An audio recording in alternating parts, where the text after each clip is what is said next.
जय जिनेंद्र। जय जिनेंद्र। स्वागत है आप सभी का हमारे विशेष कार्यक्रम समस्या एक समाधान अनेक। जी हाँ, समस्या एक समाधान एक। मैं डॉक्टर प्रदीप जैन, मैं डॉक्टर प्रिया जैन। वास्तु, ज्योतिष और भक्तामर के माध्यम से आपकी सभी समस्याओं का निराकरण करने का हमने संकल्प लिया है। हम चाहते हैं आप घर बैठकर ही अपने जीवन की सारी दुविधाओं को, परेशानियों को दूर करें और एक सुखी, स्वस्थ और आनंदपूर्वक जीवन का आनंद उठाएं। तो हमारा ये विशेष कार्यक्रम आज भक्तामर के हम सात्विक काव्य के बारे में चर्चा करेंगे कि सात्विक काव्य क्या काम आता है, क्या उद्देश्य है, क्या पर्पज है इसका। लेकिन उससे पहले कुछ बातें भक्तामर स्तोत्र के बारे में और जानना जरूरी है, क्योंकि अधिकतर फ़ोन कॉल्स जो आते हैं, मेल्स आती हैं, व्हाट्सएप आते हैं, वो इसी कारण से आते हैं कि हमें कितनी बार पढ़ना चाहिए, कितनी बार कैसे पढ़ना चाहिए, कब पढ़ना चाहिए। किसी भी कार्य को सफल करने के लिए द्रव्य, क्षेत्र, काल और भाव, इन चारों की बड़ी उपयोगिता बताई गई है। जैन दर्शन में ये चारों जो चीज़ें हैं बड़ी महत्वपूर्ण और उपयोगी मानी गई हैं। इसको हम दूसरी तरीके से समझ सकते हैं। जैसे किसी बीज को अंकुरन करना हो, बीज से पौधा बनना हो, पौधे से वृक्ष बनना हो, तो उसके लिए क्या क्या आवश्यक है। बीज से पौधा बनने की प्रक्रिया एक सहज प्रक्रिया नहीं है, वो एक बहुत लंबी प्रक्रिया है। जब बीज को पौधा बनना है तो उसके लिए हवा, सही पानी, सही मिट्टी और फर्टिलाइजर, उर्वरकता होनी चाहिए, तभी बीज वो पौधे का रूप आकार ले पाता है। और जब पौधा बनता है तो ब्रह्मांड की अनेकों शक्तियाँ उसके साथ जुड़ जाती हैं, विश्व की अनेकों शक्तियाँ उसके साथ जुड़ जाती हैं, तब वो पौधा वृक्ष बन पाता है और वृक्ष से फल और फूल बनते हैं। तो जब भी हम किसी मंत्र का उच्चारण करते हैं, पाठ करते हैं, तो द्रव्य, क्षेत्र और काल भाव बहुत ज़्यादा उपयोगी माने गए हैं।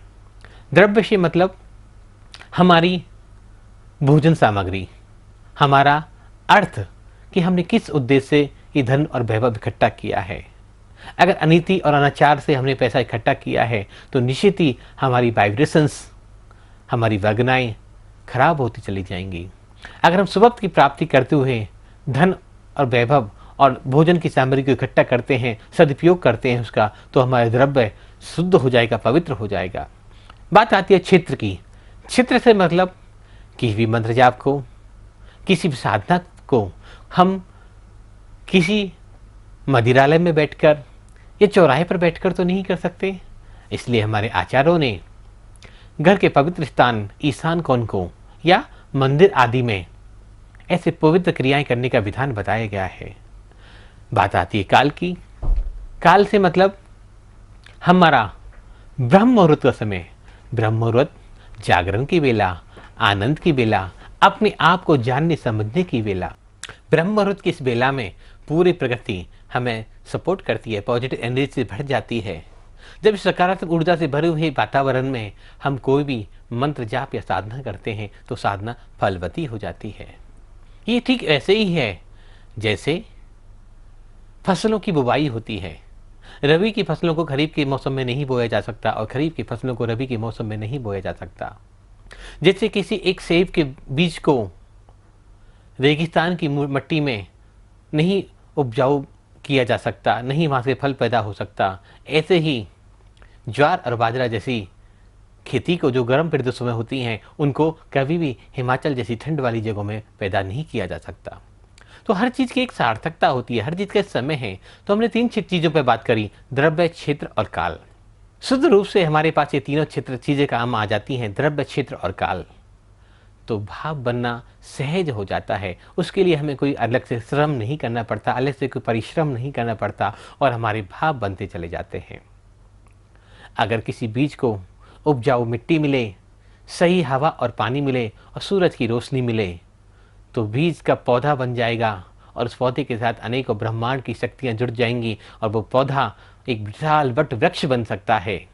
तो हमारी साधनाएं भी कब पल्लवित हो जाती हैं, हमें इसके लिए ज़्यादा श्रम नहीं करना पड़ेगा।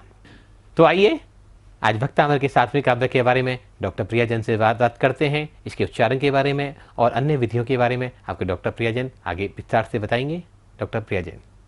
तो अब हम बात करते हैं भक्तांबर स्तोत्र के 7वें नंबर काव्य की, जिससे कि इसका ज़्यादा से ज़्यादा हमें बेनिफिट मिल सके। हमें कैसे इसका उच्चारण करना चाहिए। जन्म जन्म के पापों का नाश करने वाला है 7वां नंबर काव्य। तो आप सब भी मेरे साथ एक बार उच्चारण कीजिएगा, चैंट कीजिएगा।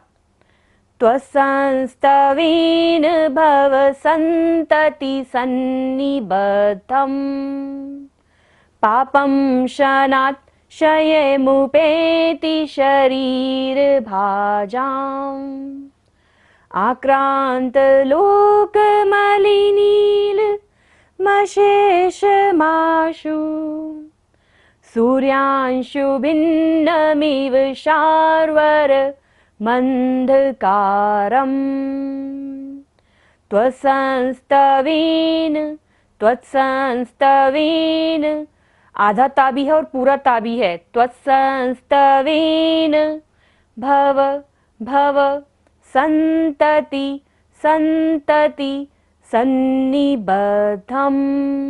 द के नीचे देखिए ध है और द के ऊपर बिंदु जो है, यहाँ पर हम बिंदु का उच्चारण म करेंगे क्योंकि ये फर्स्ट लाइन का हमारा लास्ट अक्षर है। त्वसंस्तवेन भव संतति सन्निबद्धम् पापम, पाप के ऊपर बिंदी लगी हुई है, प के ऊपर और बाद में क्या है श, मीन्स क्षत्रिय वाला श। जब भी क्षत्रिय वाला श होता है बिंदी के बाद तो उसका उच्चारण हम म करते हैं। पापम शनात् क्षयमुपेति पापम शनात् क्षयमुपेति शरीर भाजाम। शरीर र पर बड़ी की मात्रा है से इसलिए हमें उसको लंबा लेना है। शरीर शरीर भाजाम आक्रांत आक्रांत का के ऊपर र है। आक्रांत आक्रांत लोक मलि नील न पर बड़ी की मात्रा है इसलिए लंबा लेंगे। आक्रांत लोक मलि नील मशेष माशु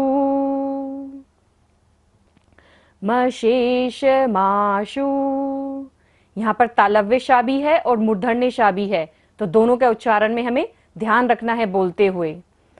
आक्रांत लोक मलि नील मशेष माशु सूर्यांशु सूर्यांशु सू पे बड़े ऊ की मात्रा है इसलिए लंबा लेंगे सू को। सूर्यांशु भिन्नमिव सूर्यांशु भिन्नमिव शार्वर मंधकारम् सूर्यांशु भिन्नमिव शार्वर मंधकारम्। र के ऊपर बिंदी है, फोर्थ लाइन का लास्ट अक्षर है इसलिए उच्चारण म होगा।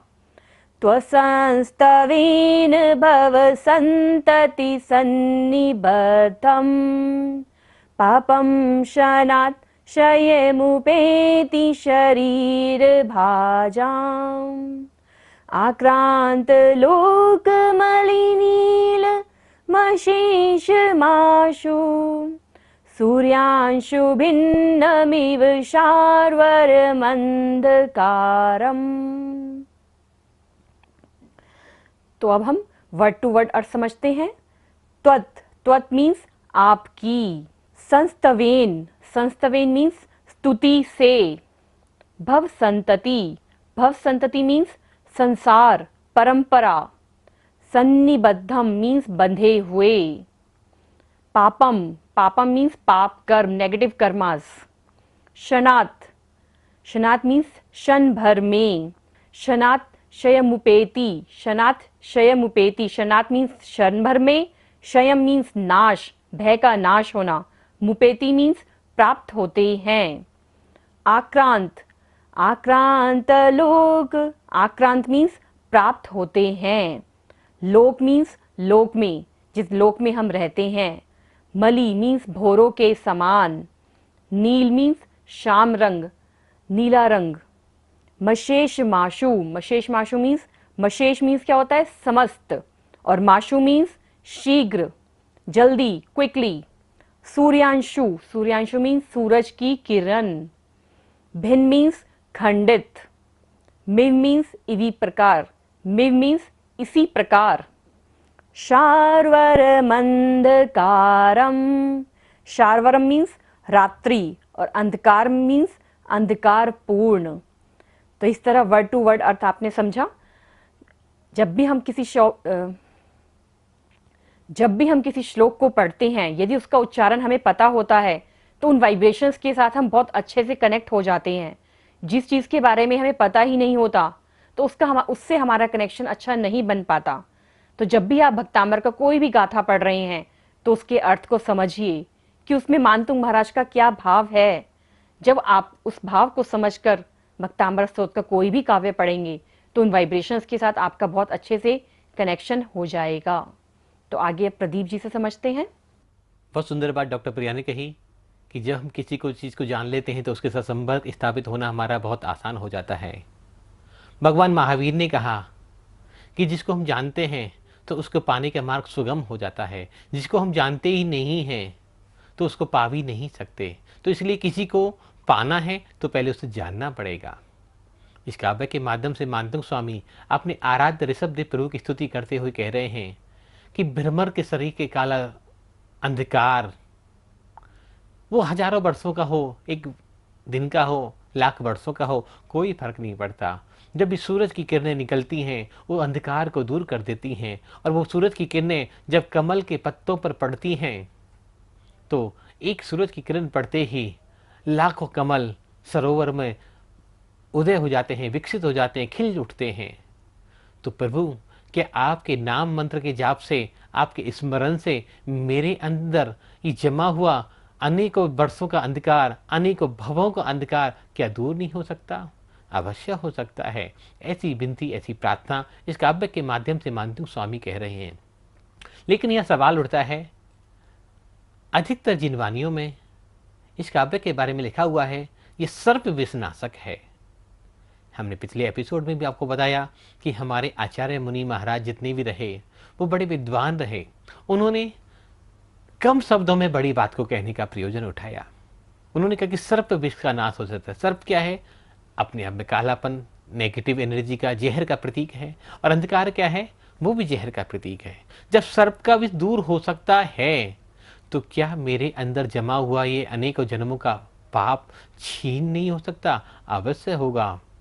ये काव्य हमें अंधकार से प्रकाश की तरफ तो लेके जा ही रहा है, हमारे कर्मों की निर्जरा भी कर रहा है। जब इस काव्य का उच्चारण करेंगे, स्मरण करेंगे, इसके बारे में जानेंगे, समझेंगे तो क्या होगा? आचार्यों ने कहा कि जो कर्मों की निर्जरा हम अनेकों वर्षों तक तप और व्रत उपवास आदि के माध्यम से नहीं कर सकते, उसी कर्म की निर्जरा हम 2.5 मिनट, सिर्फ 2.5 मिनट ध्यान के माध्यम से कर सकते हैं। तो हम उसी को जब जानेंगे कि प्रभु तुम्हारे नाम मंत्र से मेरे अनेकों जन्मों के पाप क्षय हो जाते हैं, मेरे अनेक जन्मों का अंधकार दूर हो जाता है, तो मेरे अंदर जो ज्ञान की ज्योति प्रकट होगी, मेरे अंदर जो केवल्य की ज्योति प्रकट होगी, मेरे अंदर जो मति और शुद्ध ज्ञान प्रकट होगा, उस ज्ञान के माध्यम से, उस सम्यक दर्शन, सम्यक ज्ञान, सम्यक चारित्र के माध्यम से मैं इस भव सागर से तिरने का रास्ता मेरा सहज और सुगम होता चला जाएगा। अभी तक के काव्यों में मानतुंग स्वामी बचपन की बातें कर रहे थे। एकदम से उनके अंदर एक परिपक्वता दिखाई देती है, एक परिवर्तन दिखाई देता है। अब सारी बचपन की बातें बंद हुई। कभी वो चंद्रमा के प्रतिबिंब देख रहे थे, कभी आम के पेड़ पर मंजरियाँ देख रहे थे, कभी अपने आप को ऐसा ही समझ रहे थे। लेकिन यहाँ सीधा वो गुलिस्तान परिवर्तन कर रहे हैं और आगे की इस जर्नी को सहज और सुगम बनाने का मार्ग प्रशस्त कर रहे हैं। इस काव्य को प्रातःकाल ब्रह्म मुहूर्त की बेला में मन वचन काय की शुद्धि पूर्वक जो भी भविक जन, वो भी प्राणी इस काव्य का स्मरण करते हैं, उच्चारण करते हैं, पाठन करते हैं, शुद्ध रूप से इसके अर्थ को समझते हैं, इसकी व्याख्या को समझते हैं, निश्चय ही वे मोक्ष मार्ग में आगे बढ़ने को प्रगत हो जाते हैं, उद्गत हो जाते हैं और उनका मोक्ष का मार्ग सहज और सुलभ हो जाता है। क्योंकि इस मानव पर्याय का अंतिम और उद्देश्य कोई है तो वो सिर्फ एक ही है, मोक्ष की प्राप्ति। क्या पापों की गठरी लेकर हम मोक्ष मार्ग पे आगे बढ़ सकते हैं? नहीं, हम इन पापों का क्षय करना हुआ। क्या अंधकार में हम कभी रास्ता तय कर सकते हैं? नहीं, हमें उस अंधकार पर विजय पानी होगी। क्या रात्रि के में हम कहीं विचरण कर सकते हैं बिना प्रकाश के? नहीं, हमें सूर्य की प्रतीक्षा करनी होगी। तो इस प्रभु का नाम सूर्य की रोशनी की तरह हमारे जीवन में एक नया प्रकाश, एक नया सवेरा पैदा करता है, प्रकाश की किरण पैदा करता है। और अंधकार चाहे कितना भी गहरा हो, सूर्य की किरण आएगी तो अंधकार को दूर करेगी। और पाप भी कितने भी मजबूत क्यों ना हो, कर्म बंधन कितने भी प्रगाढ़ क्यों ना हो, अगर ध्यान पूर्वक उनके कर्मों की निर्जरा करने का हम प्रयत्न करें, यत्न करें, कोशिश करें, तो हमारे सारे अशुभ कर्म पल भर में क्षय हो जाएंगे। इस काव्य के माध्यम से हम सभी को अपने पाप कर्मों की निर्जरा तो करनी ही है, और आने वाले कल को, आने वाले भविष्य को, आने वाले भवों को भी सुधारना है। क्योंकि भावना सुधर जाएगी तो भव सुधर जाएंगे, भावना बदल जाएगी तो हमारे भव बदल जाएंगे।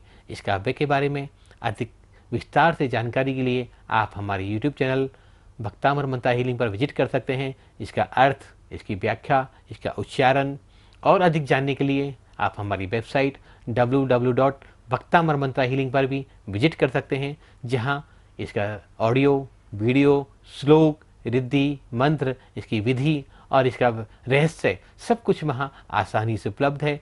निश्चित ही हमारे द्वारा दी हुई जानकारी आपको अच्छी लगी होगी। इस जानकारी को आगे बढ़ाएं। आपने हमें इतने प्रेम और शांति सुना, आप सभी का बहुत बहुत आभार। सभी को सादर जय जिनेंद्र, जय जिनेंद्र, जय जिनेंद्र।